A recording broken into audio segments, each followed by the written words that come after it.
So what I want to do today is give you some tips on how to make decisions better, faster, with more confidence, so they aren't stressful. And to start off with, I want you to make a group decision. Those are always fun, right? So at each table will be a group, and that includes that end here and this end here.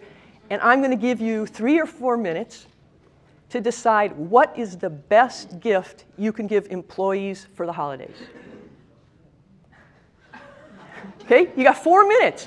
Talk, figure it out. I want you to agree.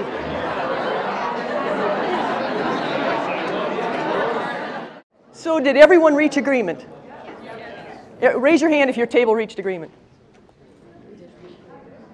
Holy cow, look at that. Okay, so how good do you feel about your decision? Very good. Wow, you'd take this back to your company and say, this is what we must do? Oh, okay.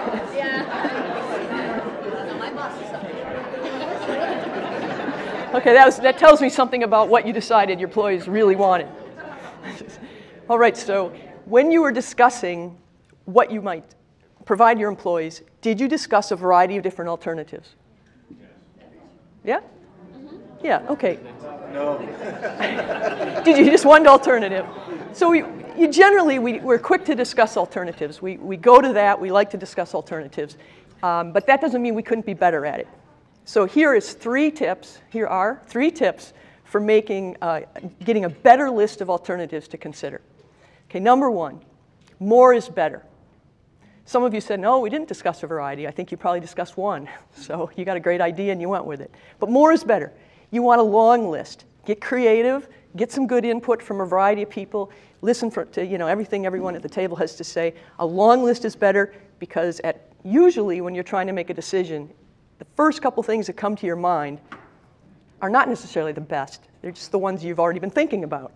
So make a long list. Number 2, use the brainstorming techniques. And what I mean by that is, like in a situation like this, go around the table and everyone throw out an idea. And just write them down. Don't stop and discuss them.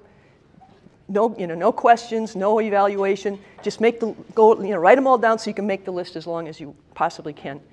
And then number 3, add to that list, do nothing. Don't give employees a gift. Don't give them anything.